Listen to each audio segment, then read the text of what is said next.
নাহিদ উপদেষ্টার পদ ছাড়বেন মঙ্গলবার, দল ঘোষণার পরের দিন। নতুন রাজনৈতিক দল আসছে আগামী বুধবার। ওই দিন জাতীয় সংসদ সংলগ্ন মানিক মিয়া অ্যাভিনিউয়ে আড়ম্বরপূর্ণ আয়োজনের মধ্য দিয়ে দলটির আত্মপ্রকাশ হতে যাচ্ছে। এর আগের দিন মঙ্গলবার উপদেষ্টার পদ ছাড়বেন নাহিদ ইসলাম। জাতীয় নাগরিক কমিটি এবং বৈষম্যবিরোধী ছাত্র আন্দোলনের নেতাদের সঙ্গে কথা বলে এসব তথ্য পাওয়া গেছে। জাতীয় নাগরিক কমিটির নেতারা জানান, মার্চ থেকে রোজা, ফলে ফেব্রুয়ারির মধ্যে তাদের দল আসছে। আত্মপ্রকাশ অনুষ্ঠানে 1 লাখ লোকের সমাগম ঘটাতে চান তারা। সে লক্ষ্যে তারা কাজ করে যাচ্ছেন। দলের আত্মপ্রকাশ উপলক্ষে বেশ কয়েকটি কমিটি কাজ করছে। এর মধ্যে রয়েছে অনুষ্ঠান প্রস্তুতি কমিটি, গঠনতন্ত্র ও ঘোষণাপত্র তৈরি নিয়ে পৃথক কমিটি রয়েছে। এসব কমিটি দফায় দফায় সভা করছে। সর্বশেষ গত শুক্রবারও বৈঠক হয়েছে। এর আগে আপনার চোখে নতুন বাংলাদেশ শীর্ষক ক্যাম্পেইন শুরু করে নাগরিক কমিটি। এতে 3.5 লাখের বেশি মানুষ মতামত দিয়েছে। এসব মতামত যাচাই করছেন তারা।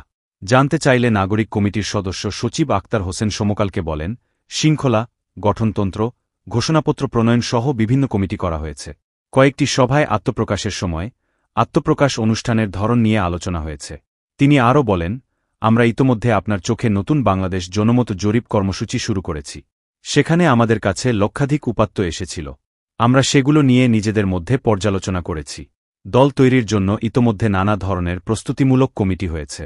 আশা রাখি, সপ্তাহের শেষ দিকে আমরা আনুষ্ঠানিক যাত্রা শুরু করতে পারব। আত্মপ্রকাশের সময় প্রায় চূড়ান্ত হলেও দলের নামসাংগঠনিক কাঠামো এখনও চূড়ান্ত করা সম্ভব হয়নি। শীর্ষ পদগুলো নিয়ে এখনও জাতীয় নাগরিক কমিটি, বৈষম্যবিরোধী ছাত্র আন্দোলনের নেতাদের মতবিরোধ দূর হয়নি। শুধু আহ্বায়ক পদে নাহিদ ইসলাম চূড়ান্ত। সদস্য সচিব পদে আক্তার হোসেনও অনেকটা নির্ধারিত বলে জানিয়েছেন ছাত্রনেতারা। এছাড়া জাতীয় নাগরিক কমিটির আহ্বায়ক নাসিরুদ্দিন পাটোয়ারি, যুগ্ম আহ্বায়ক আলী আহসান জুনায়েদ, মুখপাত্র সামান্তা শারমিন, মুখ্য সংগঠক সার্জিস আলম ও বৈষম্যবিরোধী ছাত্র আন্দোলনের আহ্বায়ক হাসনাত আবদুল্লাহ গুরুত্বপূর্ণ পদে থাকবেন। তবে কে কোন পদে থাকবেন, তা নিয়ে দরকষাকষি চলমান। এই বিরোধ মেটাতে সব পক্ষকে নিয়ে এখন পর্যন্ত সভা হয়নি বলে জানা গেছে। তবে নাগরিক কমিটির নেতারা একটি সমাধানে পৌঁছার চেষ্টা করছেন বলে কয়েকজন জানিয়েছেন। এ বিষয়ে ইঙ্গিত করে আলী আহসান জুনায়েদ ফেসবুকে এক পোস্ট দিয়েছেন। তিনি লিখেছেন, যে কোনো নতুন রাজনৈতিক বন্দোবস্ত প্রাথমিক ধাপে নানাবিধ অনিশ্চয়তার সম্মুখীন হয়। জাতীয় নাগরিক কমিটিতেও তা হচ্ছে। এটা খারাপ চোখে দেখার কিছু নেই। জাতীয় নাগরিক কমিটিতে বর্তমানে অনেক ক্ষেত্রে যথাযথ প্রক্রিয়া এবং স্বচ্ছতার অভাব আমাদের দৃষ্টিগোচর হয়েছে। এ ধরনের সমস্যা যেন নতুন দলে না থাকে, সেজন্য এর গঠন প্রক্রিয়া এবং নেতৃত্ব নিয়ে আমরা প্রশ্ন তুলেছি। তিনি উল্লেখ করেন, নাগরিক কমিটিতে থাকা জুলাই অভ্যুত্থান পরবর্তী গড়ে ওঠা বিভিন্ন সংগঠন থেকে আসা প্রতিনিধি, সাবেক পরিষদ, কওমি হেফাজত অংশ, সাবেক শিবির ইত্যাদি সবাই মিলে একত্রে এই দাবি তুলেছি। দুঃখজনকভাবে বর্তমানে যেভাবে এই রাজনৈতিক দলের নেতৃত্ব গঠন হচ্ছে, তা গণতান্ত্রিক এবং অন্তর্ভুক্তিমূলক হচ্ছে না। আমি মনে করি, নাগরিক কমিটির সবাইকে সঙ্গে নিয়ে খোলামেলা আলোচনার মাধ্যমে স্বচ্ছ গণতান্ত্রিক পদ্ধতিতে নতুন রাজনৈতিক দল গঠন করা উচিত। এ বিষয়ে আক্তার হোসেন বলেন, সংগঠনের নেতৃত্ব এখনও চূড়ান্ত হয়নি। এ বিষয়ে আলাপ আলোচনা চলমান। গ্রহণযোগ্যতা, রাজনৈতিক অভিজ্ঞতা এবং লক্ষ্যোদ্দেশ্য ও ভিশন মিশনে একাত্মবোধের জায়গাগুলো বিবেচনায় নিয়ে বোঝাপড়ার মধ্য দিয়ে নেতৃত্ব নির্বাচন করব।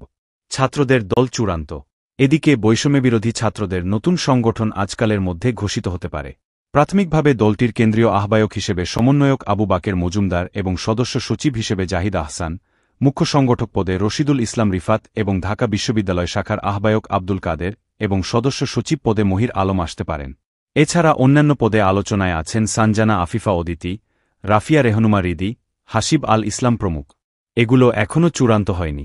আবু বাকের মজুমদার ঢাকা বিশ্ববিদ্যালয়ের ভূতত্ত্ব বিভাগের 2019-20 শিক্ষাবর্ষের ফজলুল হক মুসলিম হলের ছাত্র, অন্যদিকে জাহিদ আহসান ইতিহাস বিভাগ, আব্দুল কাদের সমাজ কল্যাণ ও গবেষণা ইনস্টিটিউটের বিজয় 71 হল, মহির আলম গণিত বিভাগের অমর 21 হলের ছাত্র। তারা তিনজনই 2018-19 শিক্ষাবর্ষের।